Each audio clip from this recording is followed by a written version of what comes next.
몰랐습니다. 다음 날 아침, 복순의 가게 뒷방, 말순이 핸드폰을 손에 들고 앉아 있습니다. 핸드폰을 손에 든 채 말순은 오래 앉아 있었습니다. 윤경에게 전화를 걸어야 했습니다. 집에 돌아간다고 항복한 척, 무서워서 포기한 척, 40년 동안 두부 팔면서 한 번도 해본 적 없는 연기였습니다. 말순은 거짓말을 잘 못했습니다. 남편이 살아있을 때도 그랬습니다. 장사하면서도 그랬습니다. 두부값이 올라도 단골한테 먼저 알려줬고 두부가 잘 안 됐으면 솔직히 말했습니다. 그런데 오늘은 거짓말을 해야 했습니다. 목숨을 지키기 위한 거짓말이었습니다. 할머니, 괜찮으세요? 이나영이 옆에서 물었습니다. 이나영은 밤새 여기 있었습니다. 혼자 돌아가기 무서웠을 것이었고 말순 곁에 있고 싶었을 것이었습니다. 괜찮아요. 목소리 좀 더 힘없게 하셔야 해요. 겁먹은 것처럼. 알아요. 말순이 숨을 한 번 깊이 들이쉬었습니다. 그리고 전화를 걸었습니다. 신호음이 2번 울렸습니다. 어머니, 윤경의 목소리가 들렸습니다. 여전히 부드러웠습니다. 그 부드러움이 이제는 다르게 들렸습니다. 잘 다듬어진 칼날처럼 들렸습니다. 유진아, 나야. 말순이 일부러 목소리를 낮게 깔았습니다. 어머니, 어디 계세요? 정말 걱정했잖아요. 집에 가고 싶어. 너무 무서워. 어머니, 진짜요? 그럼 제가 모시러 갈게요. 지금 어디 계세요? 집에 있어. 어젯밤에 몰래 돌아왔어. 잠시 정적이 흘렀습니다. 정말요? 그럼 제가 바로 갈게요. 30분 안에 도착할게요. 윤경의 목소리에 급함이 묻어났습니다. 부드러움 아래에 있던 급함이 처음으로 표면 위로 올라왔습니다.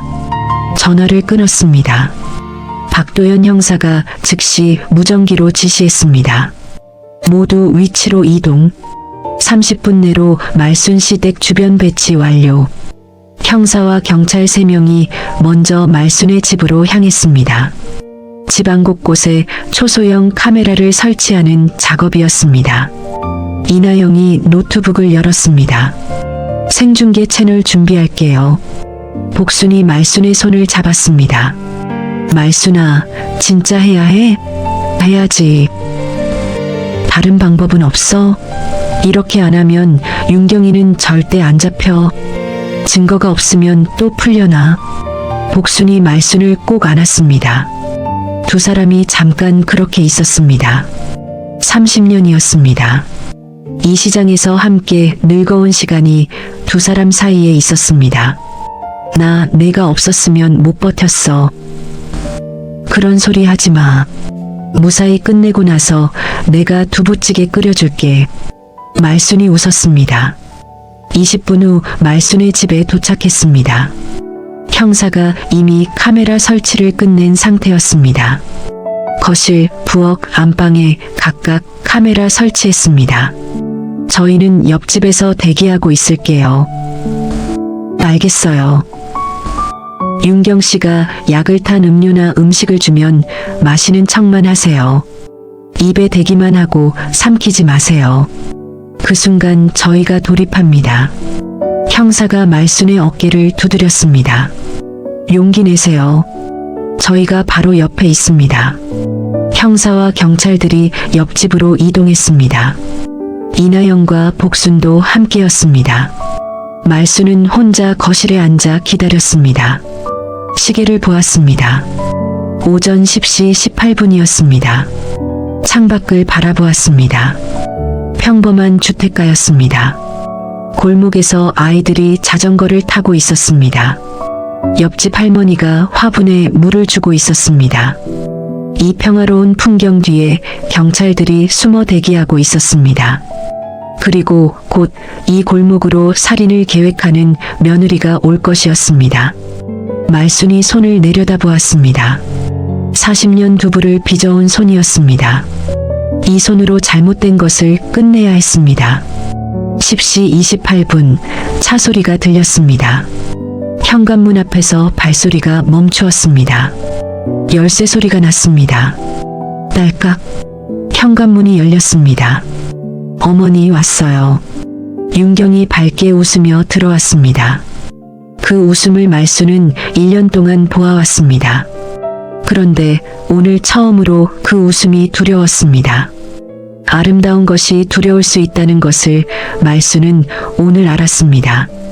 유진아. 어머니, 어디 아프세요? 얼굴이 안 좋아 보여요. 윤경이 말순 옆에 앉으며 손을 잡았습니다. 차가운 손이었습니다. 말순의 집 거실. 윤경이 부엌으로 향합니다. 어머니, 제가 녹용 다려드릴게요. 윤경이 가방에서 작은 비닐봉지를 꺼냈습니다. 녹용이었습니다. 말순이 항상 먹던 것과 같은 것이었습니다. 아니, 같아 보였습니다. 아니야. 괜찮아. 어머니, 며칠 못 드셨잖아요. 금방이에요. 앉아 계세요. 윤경이 환하게 웃으며 부엌으로 향했습니다. 주전자에 물을 올렸습니다. 부엌에서 물 끓는 소리가 들렸습니다. 말순이 거실에 앉아 부엌을 바라보았습니다. 옆집에서 이나영이 노트북 화면을 응시하고 있었습니다. 카메라 영상이 실시간으로 들어오고 있었습니다. 생중계도 이미 시작되었습니다. 채널 이름은 이나영이 3일 전부터 키워둔 것이었습니다. 조회수가 올라가기 시작했습니다. 5,000명. 이나영이 중얼거렸습니다. 1만. 복순이 화면을 들여다보았습니다. 부엌에서 윤경이 녹용을 컵에 넣고 뜨거운 물을 부었습니다. 그리고 잠깐 멈추었습니다. 주위를 살폈습니다. 거실에서 말순의 목소리가 들렸습니다. 유진아, 화장실 좀 다녀올게. 네, 어머니. 천천히 다녀오세요. 윤경이 다시 한번 주위를 살폈습니다. 완전히 혼자였습니다. 윤경이 가방에서 작은 약병을 꺼냈습니다. 하얀 가루가 담긴 투명 약병이었습니다. 옆집에서 박도연이 화면을 응시했습니다. 지금이다. 무전기에 대고 속삭였습니다. 잠깐만요. 이나영이 손을 들었습니다. 조회수 5만이에요. 조금만 더 기다려요. 더 많은 사람이 봐야 해요. 박도연이 이나영을 바라보았습니다. 위험할 수 있어요. 형사님, 최기태가 증거를 없애려면 목격자가 많아야 해요. 10만이 되면 신호 주세요. 화면에서 윤경의 손이 약병을 기울였습니다. 하얀 가루가 녹용차 안으로 떨어졌습니다. 말순이 화장실에서 나왔습니다. 어머니, 다 됐어요. 드세요. 윤경이 녹용차가 담긴 컵을 들고 거실로 나왔습니다. 김이 모락모락 올라오고 있었습니다. 말순이 컵을 받았습니다. 고마워. 어서 드세요, 어머니. 식기 전에. 윤경이 재촉했습니다. 말순이 컵을 입에 가져갔습니다. 컵이 입술에 닿았습니다. 뜨거운 열기가 얼굴에 닿았습니다. 옆집 화면에서 댓글이 폭발하기 시작했습니다. 저 차에 뭔가 넣었어요. 방금 약 넣는 거 봤어요. 신고합니다. 112 신고했어요. 이나영이 박도연을 바라보았습니다. 10만 됐어요. 박도연이 무전기를 들었습니다. 전원 돌입. 쾅. 현관문이 박살났습니다. 경찰이다. 꼼짝 마. 경찰들이 쏟아져 들어왔습니다. 윤경이 벌떡 일어났습니다. 뭐예요? 말순이 컵을 내려놓았습니다. 입에 닿았지만 삼키지 않았습니다. 박도연 형사가 윤경 앞으로 다가왔습니다. 박유경, 살인미수, 노인학대, 보험사기, 사문서 위조 혐의로 긴급 체포합니다. 무슨 소리예요? 저 그냥 어머니한테 녹용차 드리려고. 녹용차에 수면제 탄 거 다 찍혔어. 박도연이 노트북을 펼쳐 보였습니다. 화면에는 윤경이 약병에서 가루를 차에 넣는 장면이 선명하게 재생되고 있었습니다. 윤경의 얼굴이 새하얗게 변했습니다. 그리고 말순을 바라보았습니다. 어머니, 저 아니에요. 정말 아니에요. 제가 어머니한테 얼마나 잘했는데요. 녹용도 사드리고 집도 청소해드리고. 말순이 윤경을 바라보았습니다. 오래 바라보았습니다. 1년 동안의 기억이 떠올랐습니다. 청소를 해주던 손, 영양제를 사다 주던 손, 그리고 지금 막 약을 넣던 손, 모두 같은 손이었습니다. 그만해. 말순의 목소리가 차갑게 식어 있었습니다. 더 이상 연기하지 마. 이제 다 끝났어. 어머니, 아니라니까요. 말 좀 해주세요. 나한테 말 걸지 마. 말순이 고개를 돌렸습니다. 넌 이제 내 며느리가 아니야. 넌 그냥 살인자일 뿐이야. 경찰이 윤경에게 수갑을 채웠습니다. 그때 밖에서 고함 소리가 들렸습니다. 경찰들이 검은 정장 남자를 제압하고 있었습니다. 은행에서 봤던 그 남자였습니다. 당신도 체포됐어. 공범이잖아. 이 여자 때문이야. 나는 아니야. 남자가 윤경을 향해 소리쳤습니다. 윤경이 고개를 숙인 채 아무 말도 하지 않았습니다. 두 사람이 경찰차에 실렸습니다. 말순이 창문 너머로 그 모습을 지켜보았습니다. 1년 동안 며느리라고 믿었던 사람이 수갑을 차고 끌려가고 있었습니다. 가슴 한편이 무너져 내렸습니다. 하지만 그보다 더 큰 안도감이 밀려왔습니다. 끝났습니다. 박도연이 말순 옆에 서서 말했습니다. 그때 이나영과 복순이 뛰어왔습니다. 할머니, 해냈어요. 이나영이 말순을 안았습니다. 할머니 덕분에 제 어머니 원수를 갚았어요. 이나영이 울먹였습니다. 복순도 말순을 꼭 안았습니다. 정순아, 정말 대단해. 진짜 용감했어. 말순의 눈에서 눈물이 흘렀습니다. 그런데 그때였습니다. 박도연 형사의 무전기에서 소리가 났습니다. 형사님, 장석태 씨가 사라졌습니다. 이틀 뒤 말순의 집 TV 뉴스가 켜져 있습니다. 이틀이 지났습니다. 말순은 다시 두부집을 열었습니다. 시장 사람들이 찾아와 축하해 주었습니다. 정말 대단하다고, 그 무서운 일을 혼자 버텨냈다고, 따뜻한 말들이었습니다. 아들 민재도 찾아왔습니다. 말순의 집 앞에서 무릎을 꿇었습니다. 엄마, 미안해. 정말 미안해. 민재가 오열했습니다. 엄마 말을 안 믿었어. 윤경 편만 들었어. 엄마가 치매라고 생각했어. 왜 나한테 말 안 했어? 빚이 있었으면. 말했다가 엄마까지 위험해질 것 같아서. 윤경이가 엄마한테 손 뗀다고 협박했어. 말순이 아들의 머리를 손으로 쓸었습니다. 바보. 엄마한테 말했어야지. 박도연 형사의 조사에 따르면 민재는 3년 전 사업 실패로 빚이 있었고 윤경이 그것을 갚아준 뒤 협박해온 것이었습니다. 가담자가 아니라 피해자였습니다. 그런데 그 평화는 오래가지 않았습니다. 나흘째 되던 날 아침이었습니다. 강민우 형사에게서 급한 전화가 왔습니다. 할머니, 큰일 났습니다. 왜요? 최기태 석방됐습니다. 말순의 손에서 두부가 떨어질 뻔했습니다. 뭐라고요? 변호사 선임하고 경찰 고위층에 로비했어요. 증거 불충분이라며 풀려났어요. 증거가 있다고 하셨잖아요. 증거가 갑자기 사라졌어요. 파일이 삭제되고 서류가 없어졌어요. 내부에 스파이가 있는 것 같습니다. 장석태 씨 파일은요? 검찰에 제출됐는데 접수가 안 됐대요. 담당자가 파일을 받은 기억이 없다고 하고 있어요. 그날 오후 TV에서 뉴스가 나왔습니다. 화면에 50대 중반의 남자가 기자들 앞에 서 있었습니다. 정장을 단정하게 차려입고 있었습니다. 최기태였습니다. 여러분, 저는 20년간 보험 및 금융 컨설팅 사업을 해온 사업가입니다.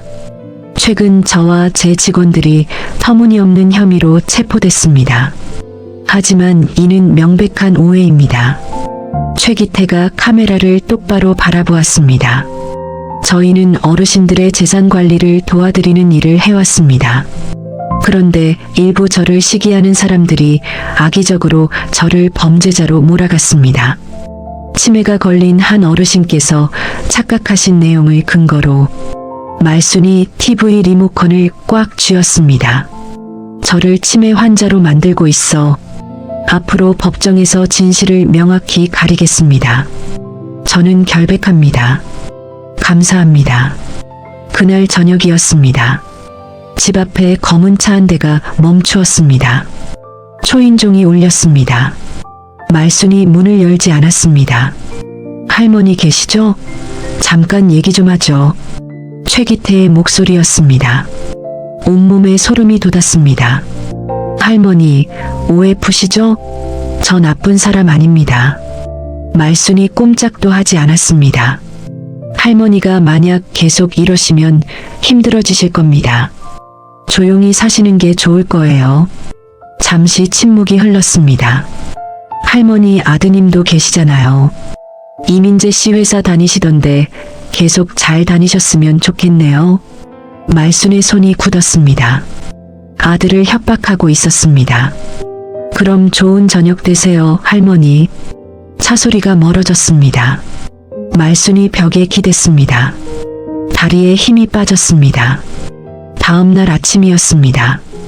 이나영에게서 다급한 전화가 왔습니다. 할머니, 어젯밤에 우리 집 앞에 협박 편지가 왔어요. 뭐라고 쓰여 있었어요? 입 닥치지 않으면 정신병원에 있는 오빠를 없애버리겠다고요. 형사님은요? 형사님이 지방으로 좌천됐대요. 갑자기 발령났대요. 같은 날 오후에 복순에게서도 전화가 왔습니다. 말순아, 시장에 이상한 소문이 돌아. 내가 정신병 걸렸다고. 며느리한테 누명 씌웠다고. 누가 그런 소문을 퍼뜨려요? 모르겠어. 근데 빠르게 퍼지고 있어. 밤이 되자 인터넷 기사들이 쏟아지기 시작했습니다. 보험 사기 조직 보스 결백 주장, 치매 노인의 착각, 20년 경력 금융 전문가 누명, 경찰 무리한 수사, 선량한 사업가 피해.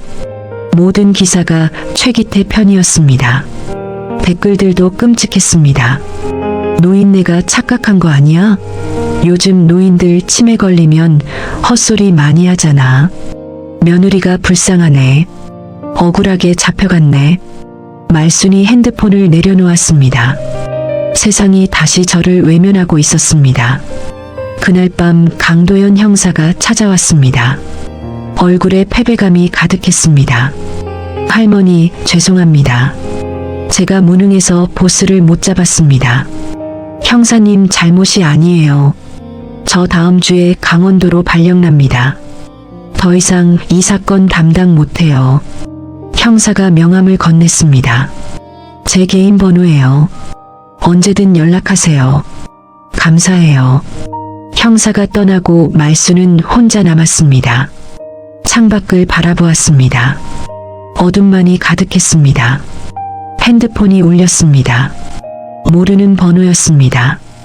받자마자 최기태의 목소리가 들렸습니다. 할머니, 이제 그만 포기하시죠. 할머니가 이길 수 없어요. 당신 어떻게 이 번호를... 할머니, 저는 20년간 이 일을 해왔어요. 경찰도 검사도 판사도 다 제 사람이에요. 할머니 혼자 뭘 할 수 있겠어요? 최기태가 비웃었습니다. 조용히 사세요. 그럼 할머니도 아드님도 안전할 겁니다. 전화가 끊겼습니다. 말순이 핸드폰을 떨어뜨리고 바닥에 주저앉았습니다. 정말 끝난 것인지, 이것이 모두의 한계인지, 두려움과 억울함에 눈물이 흘렀습니다. 그때였습니다. 뒷문을 두드리는 소리가 났습니다. 조용히 3번. 말순의 집 뒷문. 밤, 조용한 노크 소리. 말순이 일어나 뒷문으로 갔습니다. 문을 열었습니다. 장석태였습니다. 당신이... 죄송합니다, 할머니. 들어가도 될까요? 장석태가 들어왔습니다. 겉옷이 먼지투성이었습니다. 어딘가에 숨어 있다가 온 것 같았습니다. 어디 있었어요? 숨어 있었어요. 제가 최기태한테 연락했다는 거 형사가 알았을 거예요. 잡히기 전에 숨어야 했어요. 그러면 진짜로 배신한 건 아니에요? 배신처럼 보였어야 했으니까요. 장석태가 옷 안쪽에서 작은 USB를 꺼냈습니다. 이거 가지고 있었어요. 그게 뭐예요? 파일 진짜예요. 검찰에 제출한 건 빈 파일이었어요. 말순이 눈을 가늘게 떴습니다. 처음부터 진짜 파일은 따로 보관했던 거예요? 최기태가 검찰 안에도 사람이 있어요. 알고 있었어요.